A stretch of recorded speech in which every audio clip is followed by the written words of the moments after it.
নমস্কার বন্ধুরা, প্রাইমারি নিয়োগ সংক্রান্ত খুবই গুরুত্বপূর্ণ কয়েকটি বিষয়। তো বন্ধুরা, তোমরা প্রত্যেকেই জানো আমাদের সুপ্রিম কোর্টে যে ওবিসি মামলাটি চলছে, সেই ওবিসি মামলার কারণে কিন্তু 2022-এর যে সমস্ত টেট পাস ক্যান্ডিডেটরা বসে রয়েছে তাদের ইন্টারভিউর নোটিফিকেশান দিচ্ছে না। সেটা পর্ষদ সভাপতির কাছ থেকে শুরু করে আমাদের শিক্ষামন্ত্রী ব্রাত্য বসু মহাশয় প্রত্যেকবারেই কিন্তু এই কথাটি বলেছেন, যতবার ওনার সঙ্গে দেখা করতে যাওয়া হয়েছে। তো সেই বিষয়টা নিয়ে গত কয়েকদিন আগে অর্থাৎ গত পরশু সুপ্রিম কোর্টে একটা মামলার শুনানি হয়, এই ওবিসি মামলার শুনানি। তো সেখান থেকে খুবই গুরুত্বপূর্ণ একটা রায় কিন্তু এসছে। সেখানে স্পষ্ট জানানো হয়েছে যে 3 মাস কিন্তু পিছিয়ে যাবে এই ওবিসি মামলাটি। হ্যাঁ বন্ধুরা, এই ওবিসি মামলার পরবর্তী শুনানি হতে চলেছে 3 মাস পরে, অর্থাৎ জুলাই মাসে কিন্তু হতে চলেছে এর পরবর্তী শুনানি। তাহলে কি 3 মাস আমাদের নিয়োগ প্রক্রিয়ার বিজ্ঞপ্তি পিছিয়ে থাকবে? বিস্তারিত আলোচনা করব, অবশ্যই পুরো ভিডিওটা দেখো। আর তার সঙ্গে সঙ্গে এ বছরে কি আদৌ আমাদের নিয়োগ বিজ্ঞপ্তি আসতে চলেছে? ওবিসি মামলা মিটে গেলে সত্যিই কি আমাদের নিয়োগ বিজ্ঞপ্তি আসবে, নাকি আবার কোনো প্রাথমিক নিয়োগে বাধা হয়ে দাঁড়াবে? বিস্তারিত তোমাদের কাছে আলোচনা করব। তো অবশ্যই তোমরা পুরো ভিডিওটা দেখো, আর চ্যানেলে তোমরা নতুন হয়ে থাকলে চ্যানেলটিকে অবশ্যই করে সাবস্ক্রাইব করে দিও। তো বন্ধুরা, ওবিসি মামলাটি কিন্তু দীর্ঘদিন ধরে আটকে রয়েছে এবং এই মামলার দরুন কিন্তু আমাদের যে নিয়োগ প্রক্রিয়াটা সেটাও কিন্তু বর্তমানে পুরোপুরিভাবে আটকে রয়েছে। শুধুমাত্র যে শিক্ষাক্ষেত্রে নয়, শিক্ষা, স্বাস্থ্য সমস্ত ক্ষেত্রেই কিন্তু মোটামুটি এই যে নতুন নিয়োগ সমস্ত কিছু কিন্তু আটকে রয়েছে এই ওবিসি মামলাটির কারণে।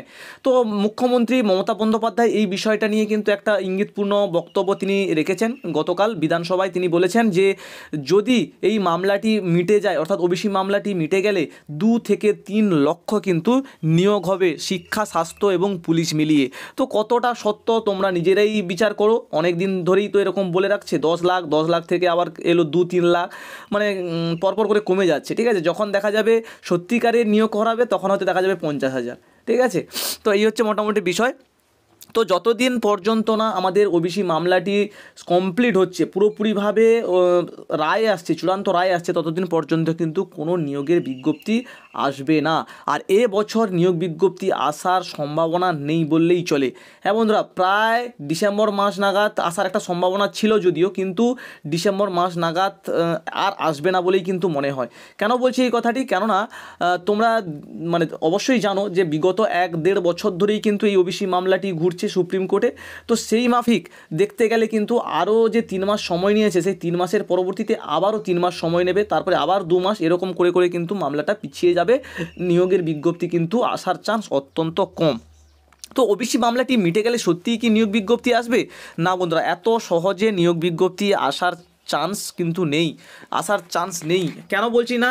এই নিয়োগ বিজ্ঞপ্তিটা যখনই দেবে তখন আবার একটা মামলা হয়ে যাবে, সেটা হচ্ছে প্রশ্নভুল মামলা। তখন বলবে যে প্রশ্নভুল মামলাটা না মিটলে আমরা নিয়োগ দিতে পারবো না, এরকম বলে বলে কিন্তু 2026-এর বিধানসভা ভোট পর্যন্ত তোমাদেরকে টেনে নিয়ে যাবে। সত্যিই বলছি, বিধানসভা ভোট পর্যন্ত টেনে নিয়ে যাবে, কারণ ওখানে একটা ভোটের ব্যাপার আছে। তো ভোটের জন্য কিন্তু অপেক্ষা করছে। ঠিক আছে, তো যতক্ষণ না এই ওবিসি মামলাটি মিটছে ততক্ষণ সঠিকভাবে কোনো কিছু বলা যাচ্ছে না যদিও, কিন্তু যেটা ধারণা, যেটা মনে হচ্ছে যে এই ওবিসি মামলা মিটে গেলেও কিন্তু নিয়োগ বিজ্ঞপ্তি এত সহজে আসবে না। কেন বলছি? তোমরা তো এতদিন ধরে দেখে আসছো, প্রথমে 20-22 মামলাকে বললো যে এই মামলাটা মিটে গেলে তাহলে আমরা নিয়োগ বিজ্ঞপ্তি দেবো। সেই মামলা থেকে যা ছাড় পাওয়া গেছে, তারপরে আবার ওবিসি মামলা থেকে ছাড় পেলে আবার বলবে প্রশ্নবুল মামলা। এই করে করে কিন্তু পরপর করে 2026-এর বিধানসভা ভোটের আগে পর্যন্ত টেনে নিয়ে যাবে।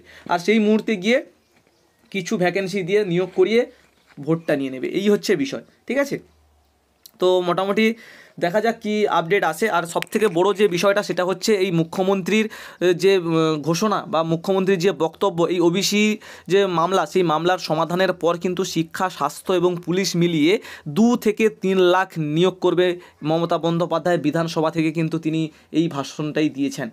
তো দেখা যাক কি হয়, কি আপডেট আসে, কি বিস্তারিত। সবাই তো মোটামুটি এই বিষয়টা নিয়ে ট্রোল করছে মমতা বন্দ্যোপাধ্যায়ের কথা নিয়ে, কেননা প্রথমে বলেছিল 10 লাখ, তারপরে 5 লাখ, তারপরে আবার 2-3 লাখে নেমে এলো, তারপরে আবার 1 লাখে নেমে যাবে, তারপরে 50,000 নিয়োগ দেবে হয়তো। এই জন্য মোটামুটি ট্রোল তো চলছেই। তো এই হচ্ছে মোটামুটি বিষয়। তো দেখা যাক কবে নাগাদ কী আপডেট আসে, অবশ্যই তোমাদের কাছে আলোচনা করব। আর কি বলবো, প্রস্তুতি নেওয়ার কথা বলে বলে তো আর মানে লাভ নেই, কেননা প্রস্তুতি আর কি এবার নেবে? সবারই তো মন ভেঙে যাচ্ছে পরপর করে, তাই না?